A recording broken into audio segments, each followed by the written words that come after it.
Hi guys, again my name is Tatiana Bowie and I'm a licensed realtor with Long & Foster.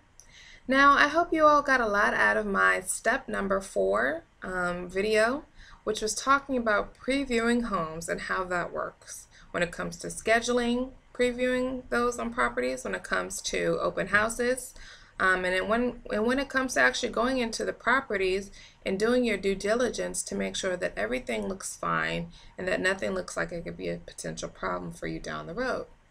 Now, in step number 5, we'll discuss making the offer to purchase.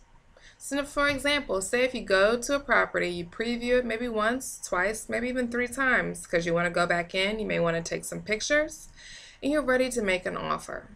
Depending on the market, where you're located, Washington, D.C., for example, is a very hot market. So you may not have ample opportunity to go in and preview the house 2 or 3 times because other offers could be made on the house and other people's offers could be very competitive, and it could be very hard for you to put your offer in once enough offers are registered with the seller. And then the house can be, sold or under contract. So you're going to kind of want to make a decision. You're going to want to go in. You're going to want to do your due diligence, take pictures, stay in there maybe for an hour and test things out. You're then going to have your agent write up a contract. Now this sounds very daunting. A lot of people think, oh my gosh, I have to read all the fine print. Yes, you're going to want to understand what everything means within a contract. And your agent will break everything down for you so that you're able to understand what goes into the contract and how to make that contract more appealing than all the other contracts that are registered for that particular property. Because essentially, if you want the property, you're going to want to make it look spick and span, very attractive, and not even, question. You don't want them to question it. You don't want even them to think about it. You want them to go with yours. So filling out a contract, there's multiple sections, multiple parts. Contracts mainly state dates and deadlines and when things should be done, such as how long you want to wait until going to settlement. It also will state when you should get your home inspection or how that should work. It states everybody's responsibilities and what everybody is responsible for adhering to. So those are bound within the terms. If there are any, if there are any changes that need to be made to a contract, it's very simple. All you do is when you're reading through something, if you don't agree with your previous terms, you're going to want to X out whatever was stated. You're going to want to initial with your initials and the date on the very right hand side, and you're just going to leave it like that. You're then going to send it back over to the other party so that they're able to sign and initial and agree upon that new change to the contract. And this can go on back and forth depending on how many changes are made within that particular contract. Again, a competitive market will force individuals to kind of speed up this process. Again, you're going to want to make sure you understand everything that's laid out in the contract as you're signing so that you're able to know what your rights are and what your responsibilities are.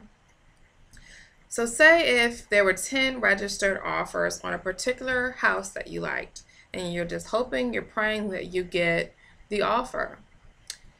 Say if the party comes back to you, the sellers come back to you and they say, well, we really like your offer, but we have 2 other offers that are very competitive with your particular offer. Now, we're going to see if you want to counter offer and offer us anything additional to make your offer look more appealing, more attractive than the other 2 right now that are pretty similar to yours.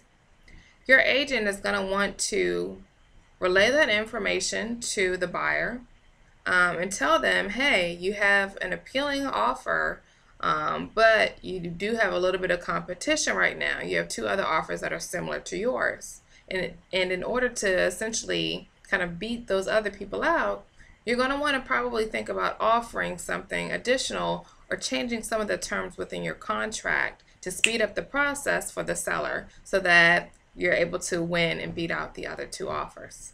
So say for instance the other 2 offers, say if the house was listed at $450K, $450,000, and my client who I'm representing offered maybe $440, And the other two offers, registered offers that are very competitive with ours, registered about the same, about $440. For that particular instance, this is just one example, the offer price. I may want to tell my buyer, hey, it could be something dealing with the price in which you offered, because the prices in which they offered are very comparable. Do you want to up your offer price by $5,000? Do you want to offer $445 as opposed to $440? At that point, you may beat out one or maybe both other offers if they don't counter offer. Is that something you would like to do? Or do you want to change some of the other dates and deadlines to make your offer look quicker, more attractive, and just like you're ready to go, you're ready to settle because you really love this house? So this is where the negotiation comes in. Again, depending on the market in which you reside, various markets are very different. Again, Washington, D.C., where we currently are, is a very hot market. So there is a lot of negotiation that goes on within the real estate process, as there tends to be other offers that are put on the table that are as competitive or equally competitive. Now, I hope you all enjoyed this particular video series. Getting into the contract details offers it takes a little bit more time to get into those nuances. I definitely would love to sit down with you once you're ready and go through the contract to explain those terms and how that may relate to you or things that you should look out for when writing an offer. If you have any questions, I look forward to talking with you. My information will be provided at the end of this video. Have a good day.